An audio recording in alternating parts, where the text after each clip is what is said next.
Hello my dear friends, आज का हमारा टॉपिक है रिप्रोडक्शन इन ऑर्गेनिज्म्स, जीवों में जनन। व्हाट इज लाइफ स्पैन, जीवन काल क्या होता है। As a period between birth and natural death of an organisms, किसी भी जीव की जन्म से लेकर के प्राकृतिक मृत्यु के बीच का जो समय होता है उसे हम लाइफ स्पैन कहते हैं। सभी जीवों में मुख्यतः 5 प्रकार की फेजेज चलती हैं।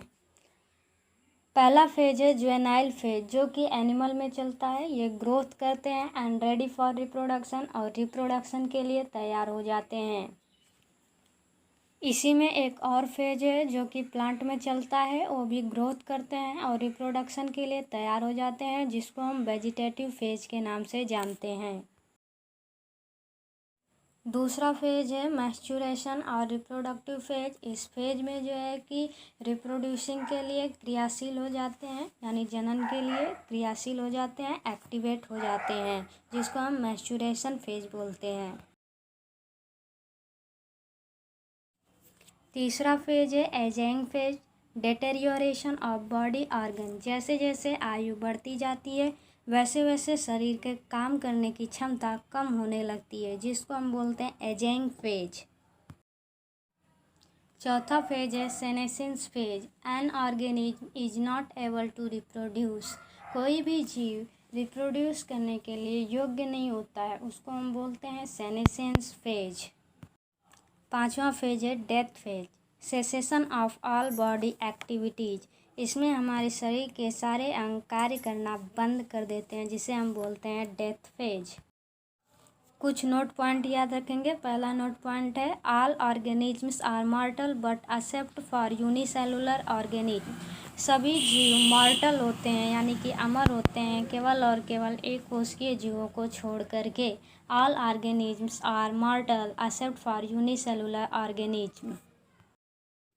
Second point, average life span is a feature of population, यानी जो औसतन जीवन काल है वो जनसंख्या की एक विशेषता है। Average life span is a feature of population. Maximum life span is a feature of species, अधिक से अधिक जीवन काल एक विशेष जाति को दर्शाती है। Maximum life span is a feature of species, यह एक जाति की विशेषता है। सेक्सुअल रिप्रोडक्शन में हम कुछ पैरामीटर देखेंगे, जिसमें से पहला पैरामीटर होगा पेरेंट। पेरेंट इनमें होते हैं बाई पेरेंट, यानी कि 2 पेरेंट होते हैं, मेल और फीमेल दोनों होते हैं। सेकंड, वेरिएशन का मतलब होता है भिन्नता, यानी डिफरेंस। तो सेक्सुअल रिप्रोडक्शन में जो डॉटर उत्पन्न होती है उनमें डिफरेंस देखने को मिलता है। थर्ड है क्रॉसिंग ओवर। क्रॉसिंग ओवर इसमें प्रेजेंट होती है, पैकेटिन के प्रोसेस से होती है।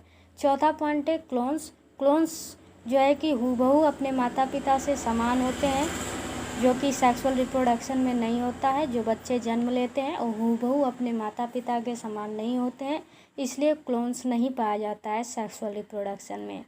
पांचवा, स्पीड की बात करें तो सेक्सुअल रिप्रोडक्शन में जो स्पीड होती है बहुत ही स्लो होती है। गैमिट इसमें बनता है, प्रेजेंट होता है। फर्टिलाइजेशन और सिनगेमी, जिसका मतलब होता है निषेचन, तो सेक्सुअल रिप्रोडक्शन में फर्टिलाइजेशन की प्रोसेस होती है।